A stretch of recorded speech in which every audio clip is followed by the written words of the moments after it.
He didn't break my heart with shouting or betrayal. He reduced it to a weakness. "You're too emotional, Alina." The way Adrian said it wasn't cruel or loud. It was measured, clinical, almost professional. That hurt more. It sounded like feedback from a performance review rather than words spoken to someone he claimed to love. We had met a year earlier at a high-profile leadership conference in the city. He was the keynote speaker, confident, controlled, commanding the stage in a perfectly tailored suit. His voice carried certainty as he spoke about discipline, detachment, and the necessity of emotional control in leadership. I was in the audience, taking notes, until he said, "Emotion clouds judgment. Winning requires clarity." Something inside me resisted that idea. When the Q&A session opened, I stood up, heart pounding but steady in my conviction, and said, "Connection builds loyalty. People don't give their best to leaders who intimidate them. They give their best to leaders who understand them." The room fell silent. Adrian didn't dismiss me. He studied me. Later, he approached me with curiosity instead of arrogance, and that intellectual tension became the spark between us. Adrian was a man shaped by structure, raised by a strict military father who equated vulnerability with failure.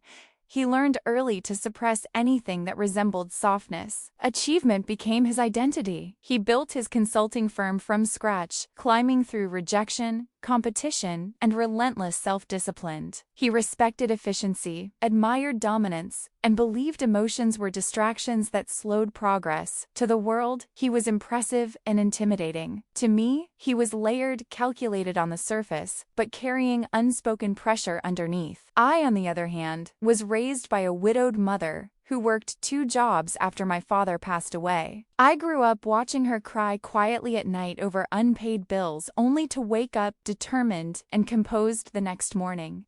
She taught me that strength isn't the absence of tears, it's the courage to keep going despite them. That upbringing shaped my leadership style. At work, I listened before speaking. I noticed when team members were overwhelmed. I believed productivity and well-being weren't opposites, they were connected. Adrian initially admired that about me. He called it refreshing. He said I balanced him. But admiration can slowly turn into evaluation when someone starts measuring you against their own standards. When Adrian began mentoring executives at my company, the dynamic shifted. Our relationship blurred into professional critique. Dinners turned into performance reviews. He would sit across from me with my presentation slides open on his tablet, pointing out where you apologize before anyone challenges you.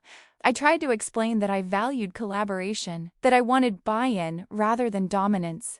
But in his mind, collaboration looked like insecurity. The defining moment came when I proposed a comprehensive employee development program focused on retention, mental health days, mentorship pipelines, and leadership coaching. I had researched the data, built projections, and prepared thoroughly. During the executive meeting, when the CFO aggressively questioned the budget, I defended my proposal passionately. I wasn't shouting, I was committed.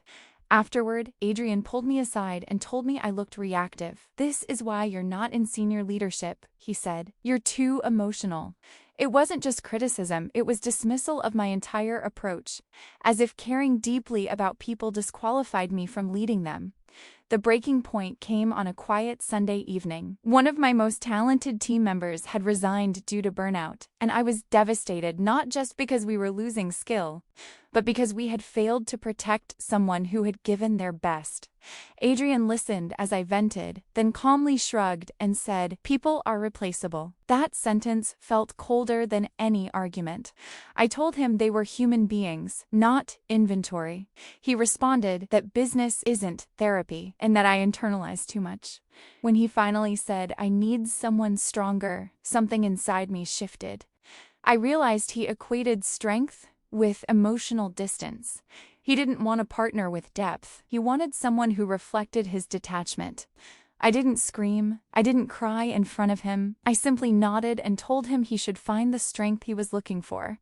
When the door closed behind him, I felt grief, but I also felt clarity. For the first time, I understood that I had been trying to justify my nature to someone committed to misunderstanding it.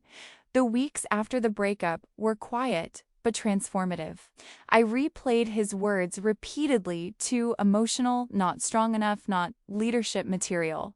Instead of letting them define me, I dissected them. Was I overly reactive? Did I over-explain? There were elements of truth not in my emotions, but in my delivery. So I decided to refine, not erase myself. I enrolled in an executive leadership certification program and studied negotiation, executive presence, and strategic communication. I hired a communication coach not to harden my heart, but to strengthen my voice. I practiced speaking without cushioning my ideas. I stopped apologizing for taking up space. I learned how to present empathy as data-backed strategy. I didn't become colder. I became precise. I realized emotional intelligence wasn't about feeling everything loudly. It was about channeling feeling into focused action. 6 months later, opportunity met preparation.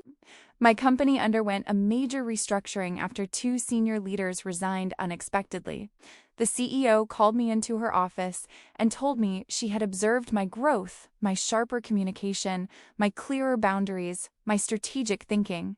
She offered me leadership of a newly formed people and strategy division, combining operational oversight with cultural development. It was more than a promotion.